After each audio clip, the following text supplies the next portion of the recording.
Bagaimana virus corona menyerang tubuh kita? Mungkin itu jadi pertanyaan kita semua. Kita udah tahu gimana virus corona udah menginfeksi 1 juta orang di seluruh dunia sampai saat ini. Tapi yang mungkin belum banyak kita tahu, sebenarnya gimana sih virus ini nyerang tubuh kita? Mengapa infeksi virus ini bisa mematikan? Semua dimulai dari sini. Ketika virus corona masuk ke tubuh kita lewat percikan batuk atau bersin orang yang positif, baik secara langsung atau waktu kita nyentuh benda yang udah terkena percikannya dan nggak cuci tangan setelahnya. Kalau udah gitu, si virus masuk lewat saluran pernapasan dan bergerak terus menuju sasaran utamanya, paru-paru. Disinilah virus yang punya 3 bagian utama ini mulai bekerja. Pertama-tama, paku protein corona ini akan nempel di paru-paru dan organ-organ lain yang selnya kaya akan protein ini, protein ACE2. Kalau tubuh kita ibarat rumah dan virus corona itu perampok, ACE2 itu ibarat gagang pintu rumah kita. Begitu udah nempel, perlahan tapi pasti virus ini akan ngedorong masuk ke dalam sel kita. Dan begitu berhasil masuk, barulah aksi sebenarnya dimulai. Di fase ini, tubuh virus corona akan membuka dan sang hacker pun terbebas. Dia akan ngehack inti sel sehat untuk nipu sistem imun tubuh kita biar nggak nyerang virusnya. Dan sekaligus ngebuat inti sel jadi memproduksi cikal bakal virus corona baru. Sel yang udah terinfeksi dan dihack ini selanjutnya akan terprogram untuk bunuh diri dan melepaskan jutaan virus corona yang siap nginfeksi dan ngehack sel-sel sehat lainnya. Ya, awalnya mungkin kita cuma kemasukan virus corona yang jumlahnya dikit, tapi dalam hitungan hari aja udah akan ada jutaan sampai miliaran virus corona baru, bikin paru-paru kita dipenuhi oleh mereka. Tapi ternyata, mimpi buruknya ada setelah ini. Ya, ketika virusnya udah menuhin paru-paru kita, sistem imun kita bakalan ngerespon ibarat polisi dan tentara yang meluncur ke tempat kejadian perkara. Tapi inilah yang bikin ngeri. Di sini, virus corona jadi penipu ulung yang bisa ngakalin sistem imun kita. Mereka bikin sistem imun nyerang membabi buta termasuk nyerang sel-sel sehat kita. Mereka jadi nggak tahu mana kawan, mana lawan, dan perlahan-lahan jadi senjata makan tuan. Buat sebagian besar kasus, kejadian ini emang nggak berlangsung lama. Karena kalau sistem imun kita kuat, mereka pun akan bisa menang dari segala taktik virus corona. Tapi terkadang tubuh kita sedang lemah, dan kalau udah gitu efeknya bisa parah. Kita bisa kena radang paru-paru akibat sel sehat di sini yang udah nggak bisa nahan bakteri pneumonia. Malahan buat kasus yang kritis, bakteri ini nggak berhenti di sana. Mereka bisa masuk ke aliran darah dan akhirnya nyerang seluruh tubuh. Kalau udah begini, bernapas saja bakalan susah banget, dan hidup kita ada di tahapan yang sangat kritis.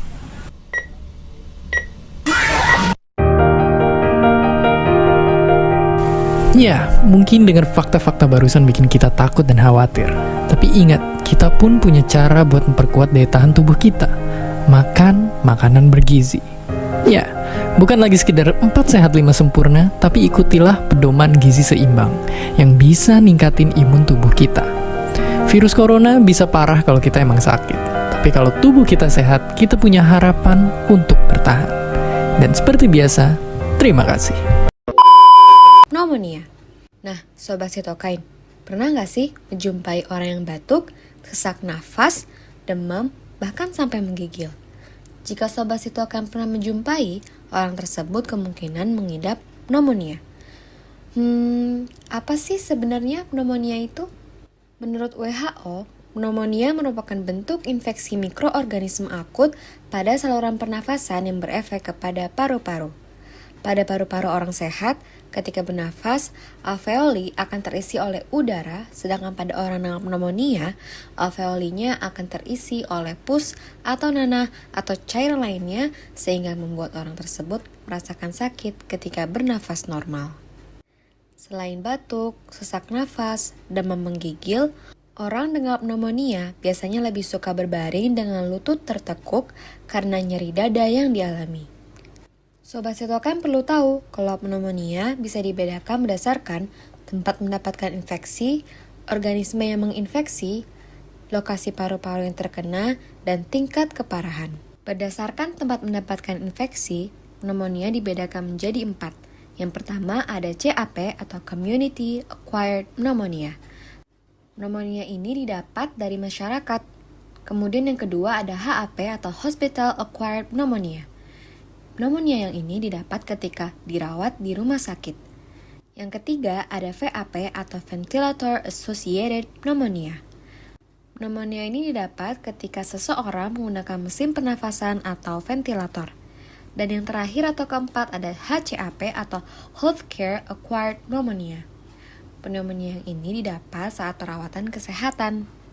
Sedangkan pneumonia berdasarkan organisme yang menginfeksi ada akibat oleh bakteri, virus, dan jamur. Pada bakteri, organisme yang sering menginfeksi adalah Streptococcus pneumonia, Chlamydia, Klebsiella, dan Mycoplasma. Kemudian, pneumonia berdasarkan lokasi paru yang terkena ada bronchopneumonia, pneumonia lobar, dan double pneumonia atau ketika kedua paru-paru terinfeksi sekaligus. Dan untuk klasifikasi pneumonia berdasarkan tingkat keparahan yaitu pneumonia ringan, sedang, dan berat.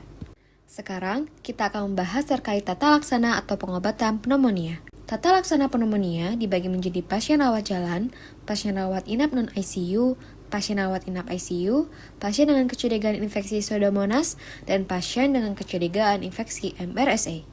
Obat-obat yang diberikan kepada pasien pneumonia adalah golongan antibiotik seperti amoxicillin, clarithromycin, azithromycin, erythromycin, levofloxacin, dan golongan beta-lactam.